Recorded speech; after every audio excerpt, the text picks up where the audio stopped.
Well, good morning, all you good family people out there. I wanted to just kind of show you what one of my projects have been lately, and that is to dry age a short loin that I got from the Fairway store when it was on sale. Oh, back in December, just around Christmas time. Just a couple days ago, I pulled it out of the dry aging bag and was able to cut into it, and it looks pretty good. So I thought I'd just kind of share with you what I went through to get to that point. This is my first time at dry aging, and so I did a little bit of research on it, um, and found that these umai bags came very highly recommended by a number of the groups on Facebook, and I'll show you what those are in just a minute. I found them very easy to work with. They seemed a little thin and flimsy, but it worked very well. And this is the package that I got, and there's enough in there for a number of other items too. They come in various sizes, so you don't have to do a full-on roast or slab of meat. You can also do individual things as well. Anyway, these are some of the groups that I checked out on Facebook, and like I say, they came highly recommended.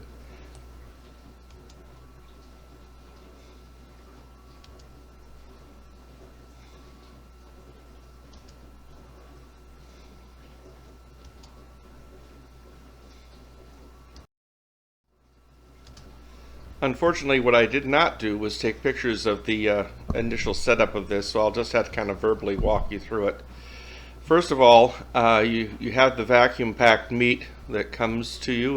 With me, it was a short loin, and I cut off a corner, one of the corners of the pack, and then drained as much of the liquid out as I could. It's actually not that important to get the meat dry for any reason at all. You just want to get a lot of that excess moisture out of there. Okay, after you've gotten the blood and other liquid drained out of the bag, go ahead and cut off the short end of the vacuum pack, but at this point don't remove the meat. The third step is to open an appropriate sized omai bag and find the open end and just roll it back outward about 6 inches. The importance here is that you want to make sure that that end is dry, so kind of roll it as opposed to just folding it back. It's more of a guarantee it's going to stay dry. Okay, at this point you're going to need somebody to help you. Set the vacuum bag upright that has the meat in it, and then slide the umai bag over the top of that. Once you have the umai bag over it, then turn everything upside down, and then slide the vacuum pack off of the meat, leaving the meat inside now the umai bag.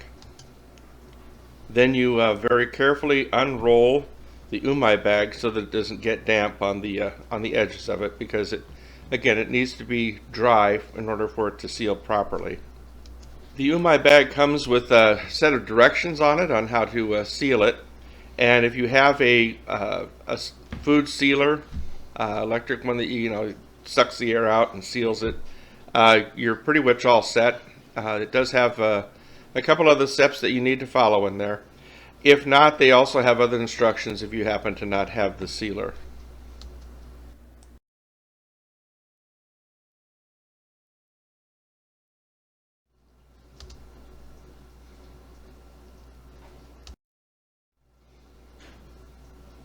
Well, now comes the nerve-wracking part. After having it sealed in the umai bag and turning it for basically 6 weeks, I've now pulled away a little bit of the plastic that had adhered to the meat, which is good. And now I'll be cutting it open, and we'll take a look.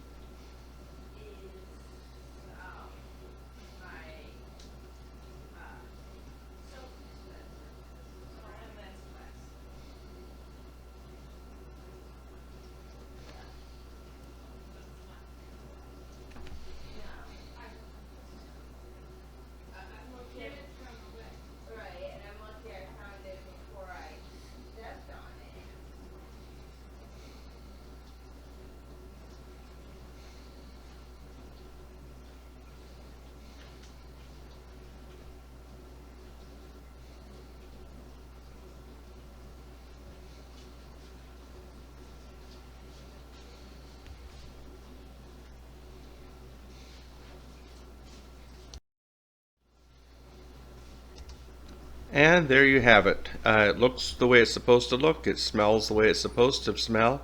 And now I'm just hoping that after we're finished with cooking it up, it's going to taste as good as it's supposed to taste. You can make it any way you want to. You can keep it together and slow roast it. You can smoke it if you want to. You can cut it up and make steaks and do them any way you particularly care to. Add the seasonings you want to. But the important thing is that dry aging is supposed to intensify the flavor of the beef and is also to make it a little more tender.